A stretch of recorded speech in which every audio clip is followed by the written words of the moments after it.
আগে ভোট পরে বিয়ে। আসলে আমার বিয়ের আসর থেকে উঠে এসেছি, আর আমার যে নির্বাচনের যে অধিকারটা, এই অধিকারটা আগে আমি আমার পছন্দের প্রার্থীকে দিব, দেওয়ার পরে আমি তারপর যে বিয়ে করব। আমি সৈয়দপুরের বাসিন্দা মোহাম্মদ সামিউল ইসলাম। আজকে বাংলাদেশের জাতীয় সংসদের 13শ সংসদ নির্বাচন। তো আমি ভোটার হয়েছি 2018 সালে, কিন্তু 2018 সালে যে নির্বাচন হয়, 2018 সালে 19 সালে মানে নির্বাচন হয়েছিল, ওটাতে আমি অংশগ্রহণ আসলে করতে পারি নাই। আমি ভোট কেন্দ্রে আসার আগে আমার ভোট কে বা কারা দিয়ে দিয়েছে আমি জানি না। তো তার ফলশ্রুতিতে 2024 সালে আমি নির্বাচনেই আর যাইনি, নির্বাচন কেন্দ্রে যাইনি।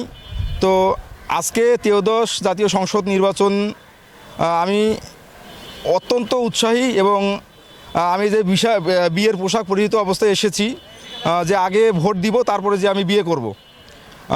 আজকে আমাদের জন্য অত্যন্ত একটা আনন্দের দিন, এবং আমি চাই আপনারা সকলে আসুন নির্বিঘ্নে উৎসবমুখর পরিবেশে এসে বাংলাদেশ 13শ জাতীয় সংসদ নির্বাচনে অংশগ্রহণ করুন, এবং দেশ পরিবর্তনের জন্য অবশ্যই হ্যাঁতে ভোট দিন, এবং আপনারা আপনাদের পছন্দ দেখে শুনে পছন্দের প্রার্থীকে ভোট দিন।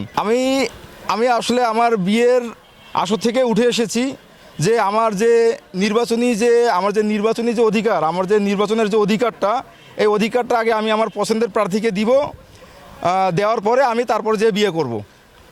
হ্যাঁ, আমি এত আনন্দিত যে আসলে জীবনে বিয়েও একবার, আর সাধারণত ঈদের সঙ্গে যদি তুলনা করি, ঈদ কিন্তু বছরে একবার আসে।